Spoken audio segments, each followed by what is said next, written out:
एका मुख्याध्यापकाच्या बोगस नियुक्तीच्या प्रकरणामध्ये नागपूर विभागाचे शिक्षण उपसंचालक यांना अटक करण्यात आली आणि शिक्षण विभागामध्ये एकच खळबळ उडालेली आहे।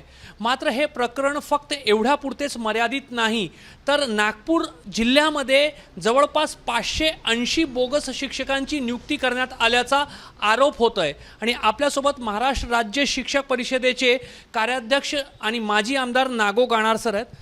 सर, 580 शिक्षक नागपूर जिल्ह्यात बोगस आहे असा आरोप होत आहे, तुमची काय माहिती?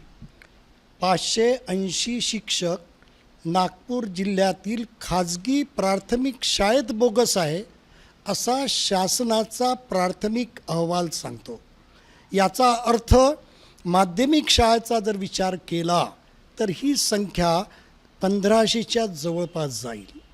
हे बोगस शिक्षक कसे काय? 580 शिक्षक बोगस आहे। तुम्ही ज्या अहवालाचा उल्लेख करताय हा तो अहवाल आहे, म्हणजे निलेश वाघमारे जे वेतन अधीक्षक होते नागपूर जिल्हा परिषदेचे, त्यांना काही दिवसांपूर्वी जेव्हा शासनाने निलंबित केलं त्याच्यामध्ये उल्लेख केलेला आहे की 2019 पासून 580 प्राथमिक शिक्षक व शिक्षकेतर कर्मचारी जे आहेत ते मान्यतेशिवाय नोकरीवर आहेत। तर हे कसे काय लागले नोकरीवर? मान्यतेशिवाय नाही आहे, मान्यता आहे।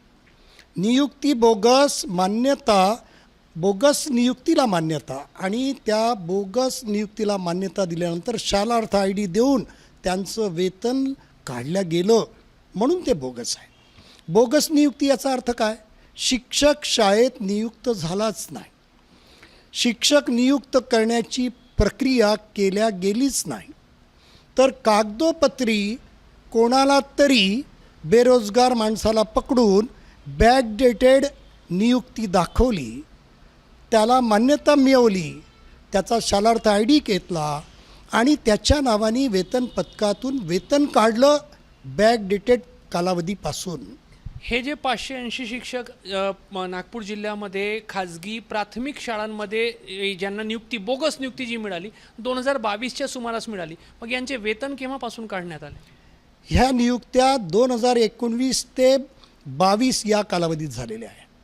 त्याच्यापूर्वीही शेकडो नियुक्त्या अशा झाल्या आणि 2022 नंतरही शेकडो नियुक्त्या झाल्याची माहिती आहे। म्हणून हे प्रकरण अत्यंत गंभीर आहे आणि शासनाच्या तिजोरीची खुलेआम लूट शाळा संस्था चालक करतात आहे।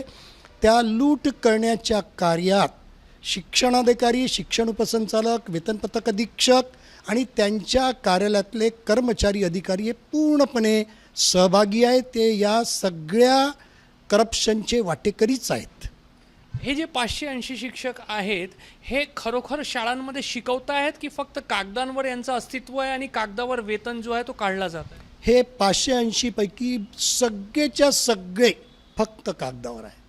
यांनी शिकवण्याचं कोणतंही काम केलं नाही, शाळेत कधी आले नाही, फक्त रेकॉर्डवर नाव दाखवल्या गेलं आणि यांचं वेतन काढलं गेलं। ते वेतन या शिक्षकाच्या खात्यावर जमा झालं पण शिक्षकाने नाही उचललं, शिक्षकाला नाही मिळालं, ते संस्था चालक आणि हे अधिकारी यांनी ते दफन केलं आहे, ते दाबलेलं आहे, लुटलेलं आहे।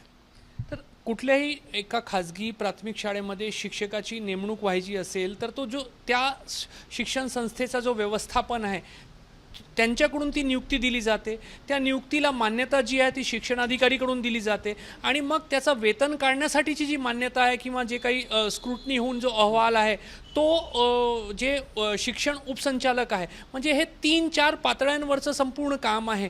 सगळीकडे भ्रष्टाचार होऊन हे घडलेलं आहे, सर्व स्तरावर भ्रष्टाचार झाला आहे आणि या भ्रष्टाचार करणाऱ्याचा मुख्य कोणी जर असेल कंट्रोल करणारा किंवा डॉन, तर तो बदमाश शाळा संस्था चालक आहे। तो या सगळ्यांना मॅनेज करतो, बोगस नियुक्ती करतो, शिक्षणाधिकाऱ्याला पैसे देऊन त्याला मॅनेज करून मान्यता मिळवतो, नंतर शालार्थ ID मिळवण्यासाठी शिक्षण उपसंचालकाला मॅनेज करतो आणि त्यानंतर वेतन काढण्यासाठी मागच्या कालावधीपासूनचं वेतन पथक अधीक्षकाला आणि लेखाधिकाऱ्यालाही मॅनेज करतो आणि या सगळ्यांना मॅनेज करून तो पैसे काढतो, शासनाच्या तिजोरीतून लुटतो, स्वतःही खातो, यांनाही चारतो आणि अशी प्रकरण तो करत राहतो। लूट करणं हा त्याचा धंदा आहे. तो डॉन आहे.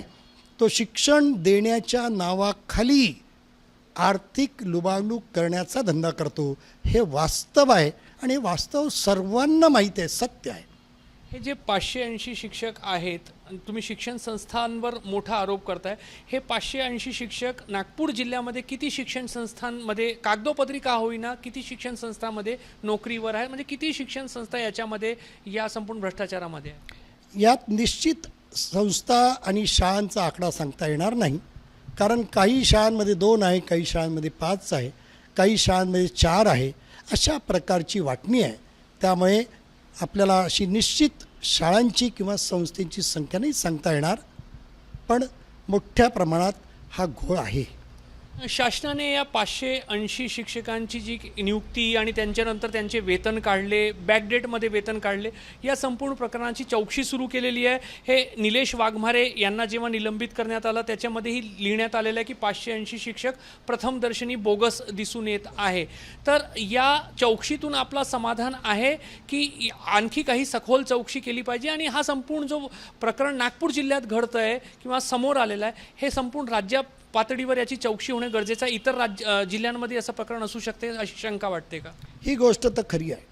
जे नागपूर जिल्ह्यात घडलं तेच राज्यातल्या बहुतेक सर्व जिल्ह्यात रेग्युलर घडते आहे आणि म्हणून सर्व जिल्ह्यामध्ये चौकशा होणं गरजेचं आहे. नागपूर जिल्ह्याच्या प्रकरणात अधीक्षक वाघमारे यांना निलंबित केलं आणि चौकशी सुरू आहे. पण प्रशासकीय चौकशीने या प्रश्नाला उत्तर मिळणार नाही. या प्रश्नाचं सत्य बाहेर येणार नाही आणि जे खरे डॉन आहे, शिक्षण क्षेत्रातल्या पैशाची लूटमार करणारे अधिकारी आहेत, यांना जर वठणीवर आणायचं असेल तर SIT शिवाय पर्याय नाही. म्हणून माझी वारंवार मागणी आहे. मी आमदार असतानाही विधान परिषदेच्या सभागृहात वारंवार मागणी करत होतो. यापूर्वीही मागणी केली, परंतु शासनाने मागणी मंजूर केली नाही.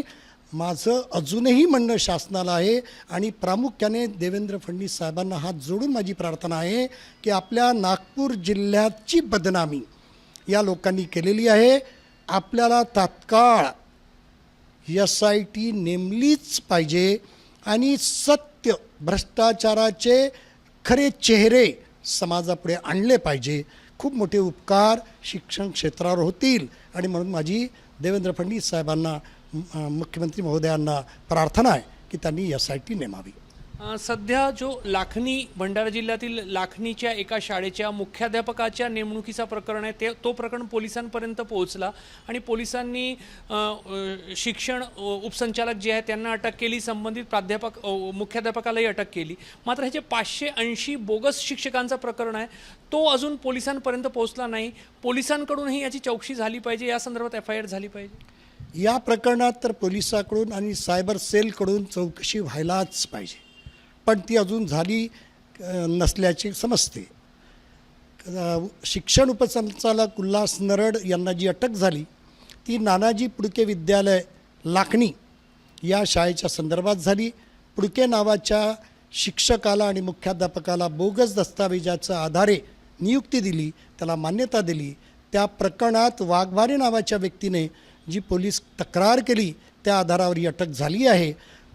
या प्रकरणात उल्हास नरड दोषी आहेच, पण या 580 शाळेच्या संदर्भातसुद्धा ते मोठ्या प्रमाणात दोषी आहेत आणि म्हणून या 580 शाळेच्या 580 नियुक्त्यांच्या संदर्भातसुद्धा पोलीस खात्याकडून चौकशी झाली पाहिजे, शासनाने चौकशी केली पाहिजे.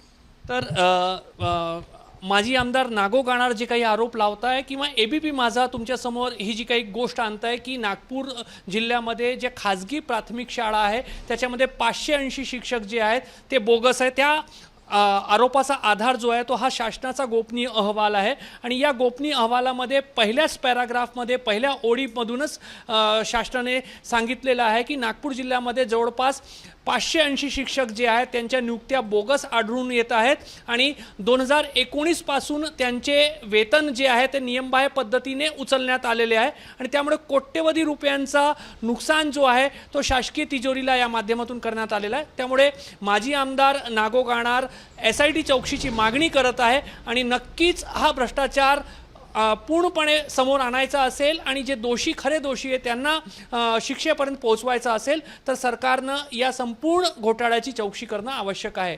कॅमेरामॅन मिथुन आदमनेसह रजत वसिष्ठ, ABP माझा, नागपूर. ABP माझा, उघडा डोळे बघा नीट.